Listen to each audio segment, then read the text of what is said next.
இன்னைக்கு என் கூட யார் இருக்காங்க அப்படின்னு பார்த்தா நான் அறிமுகமே தேவையில்லை. அதாவது ஒரு உயிரும் ஒரு உடலும் அப்படின்னு சொல்லலாம்.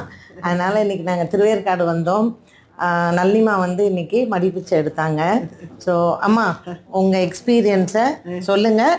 அண்ட் எப்படி உங்களுக்கு மடிப்பிச்சை நம்ம நேயர்களும் கொடுக்கலாமே, அதனால் சொல்லுங்கள். கண்டிப்பாக எல்லாருக்கும் நமஸ்காரம். இன்னைக்கு வந்து திருவேற்காடு ஸ்ரீ தேவி கருமாரியம்மன் கோயிலில் நான் வந்து மடிப்பிச்சை எடுத்தேங்க.